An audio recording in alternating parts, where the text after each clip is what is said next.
안녕하세요. 오늘도 사연 살롱을 찾아주셔서 감사합니다. 저는 30대 후반의 이혼녀예요. 살다 보니 저처럼 억울하고 황당무계한 일을 겪은 사람들이 많더라고요. 저는 전 남편과 5년 정도 살다 이혼을 했어요. 이유야 많았지만 사실상 시댁 식구들 때문이었죠. 지금도 그 집 식구들을 생각하면 부하가 치밀 정도라니까요. 사실 저는 처음부터 결혼할 생각이 없었어요. 원래부터 결혼에 대한 환상도 없는 성격이거니와 제 가정사 때문에 더욱 그랬죠. 저는 어렸을 때 아버지를 일찍 여의었어요.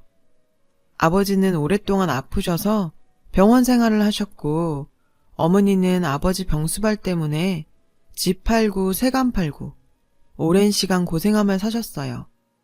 아버지가 돌아가시고 나서도 집안에 빚이 많이 남아 어머니가 오랜 시간 여러 가지 일들을 동시에 하셨어야 했어요.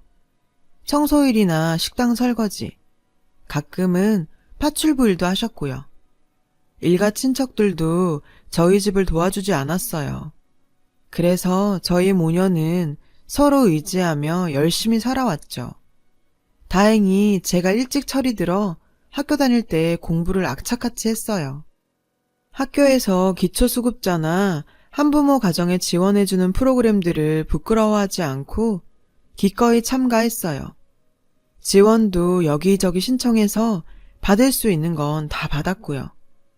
이런 저를 기특하게 생각해 주신 고마우신 학교 선생님들 덕에 저는 나쁜 길로 빠지지 않고 서울의 괜찮은 대학교에 장학금까지 받고 갈 수 있었어요. 저는 대학교에 입학하기도 전부터 과외 알바를 닥치는 대로 시작했어요. 저축도 시작했고 어머니의 생활비도 보태드렸죠. 그리고 첫 월급 받은 것도 어머니께 모두 드렸고요. 네가 고생해서 번 돈을 왜 엄마한테 줘? 사고 싶은 거 많을 텐데. 엄마, 내가 가장 하고 싶은 게 엄마한테 돈으로 효도하는 거였어. 그날 저희 모녀는 끌어안고 참 많이 울었어요. 대학을 졸업하고는 본격적으로 영어 입시 강사를 시작했어요. 강사가 제 적성에 잘 맞았거든요. 돈 버는 재미도 좋았고요. 제 벌이가 좀 나아지자 엄마는 몸이 안 좋아지셔서 일을 관두셨어요. 오랫동안 허드렛 일을 하시다 관절 이곳저곳이 많이 망가지셨거든요. 재활치료를 받으셔야 했죠. 몇 달 쉬시던 엄마는 어느 날 갑자기 공부를 하고 싶다시는 거예요. 간호조무사를 해보고 싶다고 하셔서 제가 학원비를 전액 지원해드렸죠. 현재는 작은 병원에서 간호조무사로 일하고 계시고요. 생활이 나아지니 엄마는 제 결혼 이야기를 꺼내기 시작하셨어요. 엄마도 가슴 한켠에 제가 집안 형편 때문에 결혼을 안 하는 거라고 걱정하셨었나 봐요. 엄마 돌아가시면 혼자 남을 제 걱정이 제일 크다고 하시더군요. 그런데 구색 맞춘다고 결혼하는 거 다 옛날 일이잖아요. 엄마는 좋은 사람 만나서 결혼하고 손주 안겨주는 게 효도라고 했지만 제 마음은 그렇지 않았어요. 결혼하면 남편 일, 시댁 일, 아이 일에 치여서 엄마한테 소홀해질 게 분명하잖아요. 가뜩이나 혼자이신데 하나 있는 딸인 저라도 모시고 살아야죠. 엄마랑 사는 게 힘든 일도 아니고요. 게다가 결혼하면 힘들게 쌓은 제 커리어도 무너질 게 뻔했어요. 제가 일하고 있는 학원이 대형이기도 하고 몇 년 더 버티면 인터넷 강의로도 빠질 수 있었거든요. 그래도 저 실력 있는 입시 강사로 소문날 무렵에는 월 1,000은 기본으로 찍었어요. 수능 막바지에는 2배, 3배는 훌쩍 넘게 벌었고요. 수액도 맞고 하루 4시간 이상 못 잤지만 몸이 고단한 만큼 보람이 더 컸어요. 그리고 저에게 쓰는 씀씀이도 후해졌죠. 어렸을 때 하고 싶어도 돈 때문에 포기한 게 많았거든요. 가끔 친구들과 만나면 강남에 좋은 와인바에 갔어요. 지금 생각해보면 왜 하필 거기 갔는지 시간을 되돌리고 싶을 지경이네요. 그날은 제 친구 중 한 명의 생일이었어요. 신나게 떠들면서 노는데 어떤 남자가 저희 테이블에 오더라고요. 합석해도 되겠냐고. 당연히 저희는 매몰차게 거절했죠. 그런데 돌아갈 거라 생각했던 그 남자가 이번에는 정중히 사과를 하더라고요. 그쪽이 너무 마음에 들어서 제가 그냥 가면 평생 후회할 것 같아요. 얘기라도 나눌 수 없을까요? 그 남자가 마음에 들어한 건 저였어요. 전 좀 떨떠름했죠. 하지만 그날 분위기도 너무 좋았고 친구들도 한번 얘기라도 해보라고 극성이었어요. 결국 저는 그 남자에게 번호를 줬고 연인으로 발전하게 되었습니다. 자기 자랑은 아니지만 솔직히 저 어디 가서 빠지는 외모는 아니거든요. 실제로 학창시절에도 인기 많았고요. 지금도 어디 가면 항상 예쁘단 소리 듣는 편이에요. 그에 비해 제 남편은 솔직히 제 스타일 아니었어요. 남편은 좀 평범하고 촌스러운 스타일이거든요.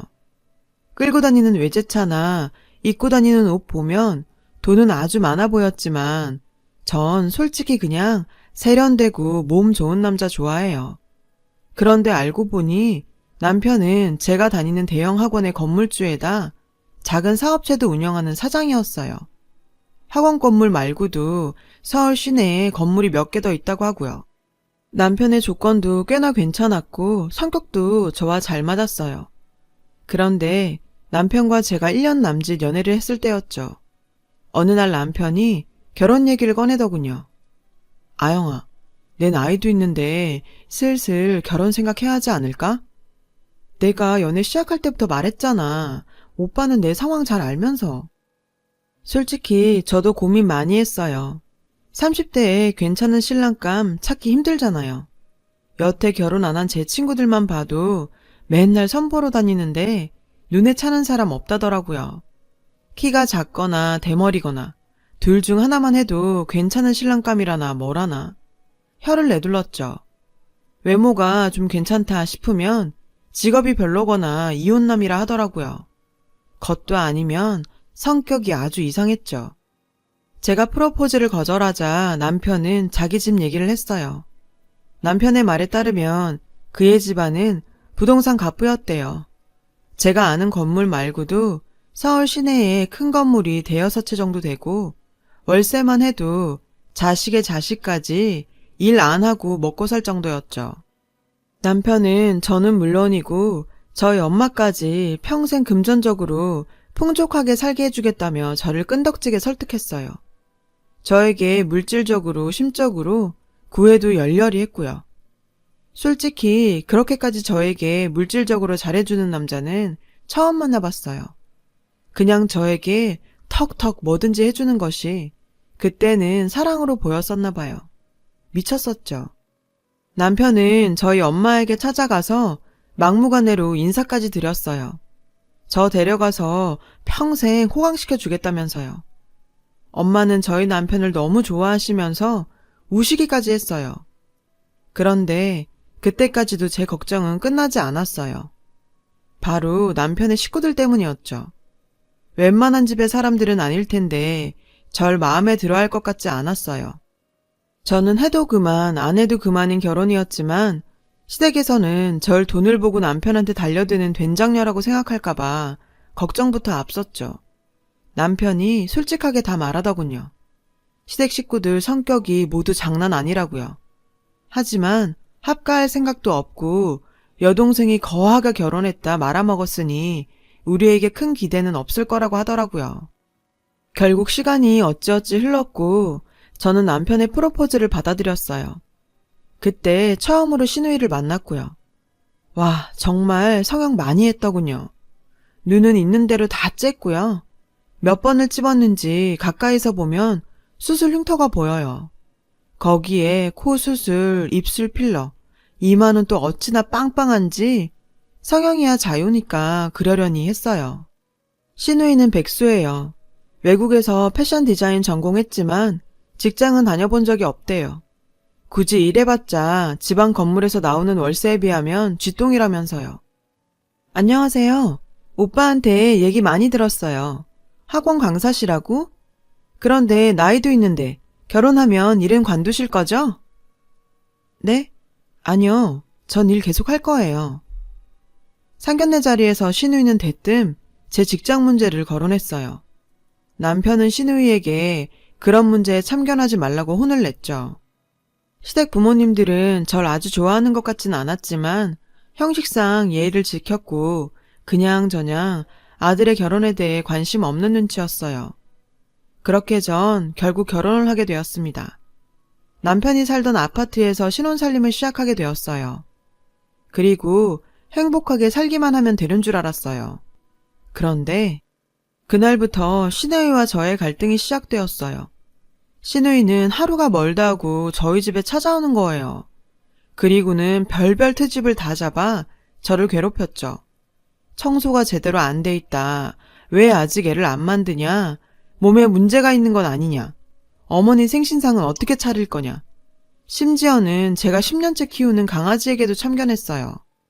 집안에 이렇게 누린내라는 개새끼가 있어서 임신이 안 되는 거다. 걔랑 사람이랑 같은 줄 아냐. 이 정도 키웠으면 시설에 보내라. 시누이는 정말 사회성이 부족했어요. 아니면 절 괴롭히기로 작정한 것 같았죠. 할 일이 없는 건지.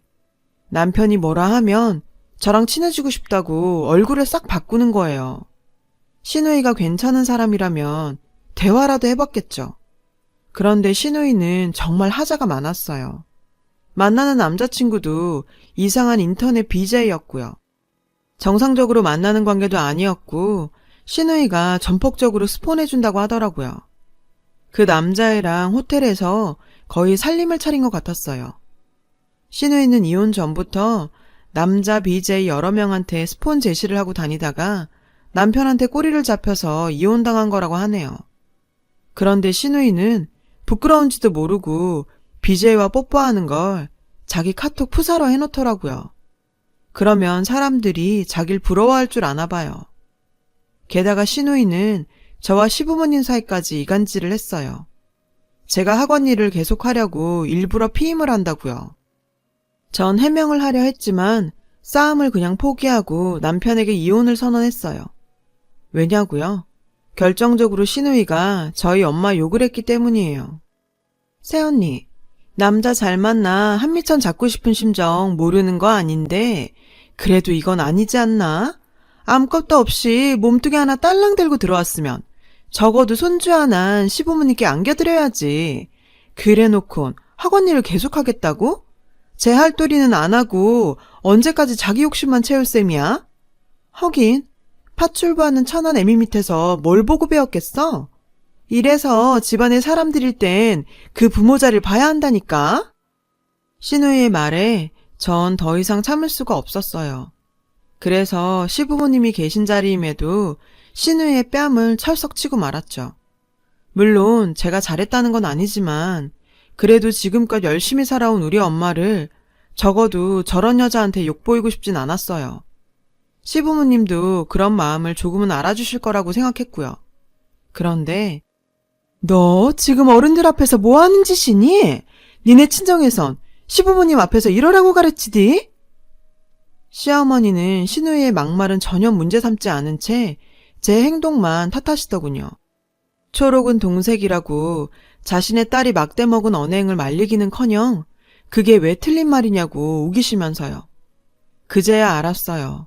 이 집 사람들과 전 어울려 살 수 없다는 걸요. 결국 남편도 시댁과 저 사이를 조율하는 데 지친 나머지 합의 이혼을 조용히 진행했어요. 그리고 저는 남편에게 살던 아파트와 땅을 좀 받았죠. 더 바라지도 않았고요. 시누이가 개거품은 물더군요. 애도 안 낳고 도망간 여자한테 왜 오빠가 아파트씩이나 해주는 건데? 분통 터져 죽겠네. 남편과 이혼 후 저는 제 생활로 돌아왔어요. 전보다 더 열심히 일했고 앞으로 다시 남자를 만나지 않겠다 맹세까지 했어요. 그런데 그 맹세는 오래가지 못했어요. 저에게 끈질기게 구애한 한 남자 때문에요. 남자는 저희 학원 근처에서 카페를 하는 젊은 사장님이었어요. 저보다 10살이나 어렸고요. 제가 카페에 들렀을 때 마음에 든다고 샌드위치며 쿠키며 만들어서 학원에 자주 보냈죠. 제 동료 강사들 목까지도요. 절대 밥 굶지 말라고 정성스레 손편지까지 써서요. 이렇게 정성 들여 저를 대하는 남자는 처음 봤어요. 인상도 서글서글하니 너무 좋았고 평소에도 친절하다고 생각했거든요. 결국 전 이혼한 지 1년이 넘었을 무렵 어린 카페 사장과 연애를 하게 되었어요. 첫 만남에 전 제 사정을 전부 얘기했어요. 이혼이며 이혼 사유며 가정 환경까지. 전 아영 씨가 과거에 어떤 일을 겪었든 아무 상관없어요. 현재가 중요한 거잖아요. 제가 그 남자만큼 돈은 많지 않지만 아영 씨 마음 행복하게 해줄 자신은 있어요. 그렇게 진짜 저의 행복한 인생이 시작되는 듯 했습니다. 남자친구는 원래 모델 일을 했었대요. 그런데 노후가 걱정돼서 적금이랑 대출을 받아서 학원가에 카페를 차린 거였죠. 아침 7시부터 밤 10시까지 아르바이트생이 있어도 자리를 비우지 않는 성실한 사장님이었어요. 전 남자친구의 가게에 자주 놀러 갔죠. 생각해보면 그때 우리는 정말 행복했어요. 그런데 정말 우연히도 남자친구의 가방 안을 보게 되었어요. 핸드폰 진동이 계속 울렸는데 남자친구는 화장실에 갔고 주위엔 사람들이 없었거든요. 결국 전 남자친구의 가방을 열어보게 되었죠. 그런데 거기에 핸드폰이 한 대 있지 뭐예요? 절대 남자친구의 핸드폰은 아니었어요. 전 이상한 직감에 그 핸드폰을 열어봤죠. 번호 저장이 안 돼 있더군요. 그런데 뭔가 번호가 눈에 익었어요. 그때 남자친구가 자리로 왔고 전 그에게 전화가 왔었다고 말했죠. 근데 남자친구가 예민하게 굴더군요. 지금 뭐 하는 거야? 왜 나한테 말도 없이 남의 가방을 뒤져? 아니, 그게 아니고 계속 폰이 울리는데 안 오니까 그랬지. 근데 핸드폰이 왜 2대야? 남자친구가 저에게 화를 낸 건 그때가 처음이었어요. 남자친구는 자기 핸드폰이 아니라고 하더군요. 아는 형 휴대폰인데 놔두고 가서 잠시 들고 있는 거라고요. 어쨌든 남의 가방을 열어본 건 제 잘못이었기 때문에 남자친구에게 사과했어요. 그런데 남자친구의 반응도 수상하고 느낌도 안 좋았어요. 흔히 말하는 촉이란 거 있잖아요. 그 번호가 너무 익숙했거든요. 하지만 전 남자친구에게 더 캐묻지 않았어요. 저희가 결혼할 사이도 아니고 저도 이혼까지 한 마당에 누군가의 사생활에 깊이 개입하고 싶진 않았거든요. 그런데 갑자기 불현듯 그 번호가 머릿속에 떠오르더라고요. 저는 당장 낮에 봤던 그 번호를 제 핸드폰에 입력해 찾아봤어요. 아니나 다를까? 저는 그 자리에서 주저앉고 말았어요. 그 번호의 주인은 바로 이혼한 남편의 여동생, 바로 제 악독하고 못된 시누이였거든요. 순간 모든 것이 의심스러웠어요. 어리고 잘생긴 연하남이 뭐가 아쉬워서 내게 만나자고 했을까? 왜 과거에 대해 먼저 묻지 않았을까? 다음날 남자친구의 카페가 오픈하는 아침 7시에 찾아갔어요. 그리고 그곳에서 남자친구와 이야기를 하고 있는 시누이를 발견했죠. 전 너무 놀라 뒷걸음질 쳤고 그 자리에서 도망을 쳤어요. 그리고 그날부터 남자친구의 번호를 차단했고요. 시누이와 남자친구의 관계도 궁금하지 않았고 학원도 휴가를 냈어요. 엄마가 물어도 아무 말 않고 몇 날 며칠 집에만 있었어요. 그런데 남자친구가 어떻게 알아냈는지 저희 집에 찾아온 거예요. 다짜고짜 무릎을 꿇더군요. 남자친구 얼굴은 반쪽이 되어 있었어요. 자기야, 내가 잘못했어. 사실대로 다 말할게. 제발 나 한 번만 용서해주면 안 될까? 이거 다 그 여자가 꾸민 짓이야. 전 듣고 싶지 않았어요. 그러나 남자친구가 제 가랑이를 잡고 애원하더군요. 그래서 드러나 보자 했습니다. 이제 끝날 사이니까요. 사실 카페 운영은 괜찮았는데 갑자기 건물주가 보증금을 올리던지 나가던지 하라고 하는 거야. 그때 본 그 여자가 건물주야. 남자친구의 말은 시누이가 보증금은 그대로 둘 테니 저와 만나라고 종용했다는 겁니다. 이유가 뭐냐고 물었더니 어이가 없더군요. 당신이 위자료로 받은 시골 땅이 재개발돼서 올랐대. 그게 분통이 터진다고 무슨 수를 써서라도 뺏고 싶다고. 헛웃음이 나오더군요. 소설도 아니고 이게 무슨 일이랍니까? 겨우 위자료로 받은 땅을 뺏으려고 사람을 겁박하고 사주를 한답니까? 전 부동산 중개소를 하는 친구에게 연락해 제가 가진 땅의 가치를 감정해달라고 했어요. 그러자 친구도 좀 많이 놀라더군요. 짜투리 땅이라고 생각했던 그 땅이 완전 노른자라 주변 건설사에서 사라고 안달이 났다는 거예요. 딱 아파트 짓기 좋은 부지라고요. 부르는 게 값이라고 돈방석에 앉았다고요. 그래도 어이가 없었죠. 그 돈 많은 시누이가 겨우 제가 가진 위자료에 그렇게 호들갑을 떨다니요. 이건 돈 때문이 아니라 순전히 절 괴롭히고 싶어 안달난 것 같았어요. 그 자리에서 바로 시댁으로 찾아갔습니다. 전 남편에게 전화를 걸어 시댁에서 보자고 했어요. 남편은 무슨 일인지 아예 모르는 것 같았어요. 시댁에서 저는 시누이와 시부모, 그리고 전 남편을 만났어요. 그리고 지금껏 시누이가 제게 벌인 미친 짓을 얘기했어요. 시부모도 어이가 없어 하더군요. 그래도 상식은 있는 사람들이었죠. 애도 안 낳고 도망간 년한테 그 큰 땅을 주다니. 엄마 아빠도 진짜 정신 차려야 한다고요. 나라도 지금 우리 집 재산 지키려고 하는 거 아니에요. 전 그때까지 참고 있던 이야기를 꺼냈어요. 남편은 체념한 것 같더군요. 남편도 이미 알고 있는 얘기거든요. 그건 바로 남편의 불임사실이었어요. 아가씨, 말이나 똑바로 하죠. 저한테 문제가 있어서 애 안 생긴 거 아니에요. 당신 오빠 몸에 문제가 있을 거란 생각은 안 해봐요? 시부모도 당황했죠. 사실 전 결혼하자마자 임신을 위해 남편과 산부인과에 찾아갔었거든요. 그리고 남편의 정자에 문제가 있단 걸 알게 됐고요. 그는 씨 없는 수박이었어요. 하지만 남편은 시모가 충격받을지도 모른다며 숨겨달라 애원했었죠. 그리고 전 그 사실을 숨기고 속상한 결혼 생활을 해야 했고요. 시모가 뒤로 넘어가더라고요. 시누이가 저한테 사기꾼이라며 제 머리채를 잡으려고 달려들었어요. 그때 짝 하는 소리가 들렸죠. 눈을 떠보니 남편이 시누이 뺨을 때렸더군요. 그만 좀 해. 내가 이혼한 것도 다 너 때문이란 걸 왜 몰라.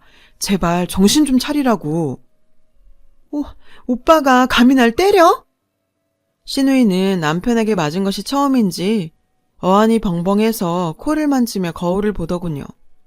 혹시나 코에 실리콘이 잘못됐을까 봐요. 전 도망치듯 그 집을 나왔어요. 남편이 절 쫓아오더군요. 신발도 신지 않은 채로요. 제게 미안하다고 사죄하면서 다시 시작해보면 안 되겠냐고. 남편도 좀 불쌍했어요. 하지만 뒤도 돌아보지 않고 택시를 탔습니다. 그리고 한참 동안 전 남편에게 재결합 권유를 받았어요. 전 일절 거절했죠. 심신이 너무 지쳐 도저히 아무런 생각을 못 하겠더라고요. 그때 남자친구가 집으로 찾아왔어요. 남자친구는 근 일주일을 추운 날씨에도 불구하고 저희 집 밖에 서 있었어요. 알고 보니 개업 이후 한 번도 닫지 않은 카페까지 휴무를 냈더라고요. 남자친구를 돌려보내기 위해 나가니 대뜸 또 눈물을 흘리더라고요. 자기가 잠깐 카페를 잃을까봐 미쳤었다고요. 처음엔 그냥 호기심에 접근했는데 이제는 절 너무 좋아하게 됐답니다. 그날 시누이를 만난 것도 이 모든 걸 거절하기 위해서였다고 하네요. 남자친구는 시누이의 제안을 거절한 이후 받은 문자들을 보여줬어요. 정말 악독한 인간이더군요.